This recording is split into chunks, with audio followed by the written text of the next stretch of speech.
మా ప్రసాద్ గాడు, మా స్కూల్‌మేట్ ప్రసాద్ గాడు ఈ మధ్య రీయూనియన్‌కొచ్చాడండి. రీయూనియన్‌కొచ్చాడు.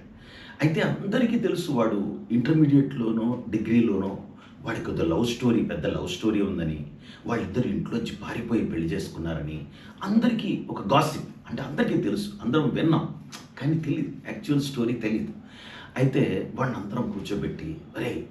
అసలు నీ స్టోరీ చెప్పు. ఏంట్రా డిగ్రీలోనే నువ్వు పారిపోయి పెళ్లి చేసుకున్నావట కదా! పెద్ద లవ్ స్టోరీ అట కదా!" అంటే, "అదేం లేదురా, లవ్ స్టోరీ లేదు, పాడు లేదు" అన్నాడు. "అది కాదురా, నువ్వు డిగ్రీలో పారిపోయి పెళ్లి చేసుకున్నావు అని విన్నాం." అంటే, "అబ్బా! అదో ఫెయిల్యూర్ లవ్ స్టోరీరా, అదో ఫెయిల్యూర్ లవ్ స్టోరీ. ఇంట్లోంచి పారిపోయింది నిజమే. నేను ఇంట్లోంచి పారిపోయాను. ఆవిడ పెళ్లి చేసుకుంది. అది నిజం. నేను ఇంట్లోంచి పారిపోయాను. ఆవిడ పెళ్లి చేసుకుంది. అది విషయం." "అదేంటిది?" అంటే, "అదేరా, ఆవిడ పెళ్లి చేసేసారు వాళ్ళ వాళ్ళు. నేను ఇంట్లోంచి పారిపోయాను.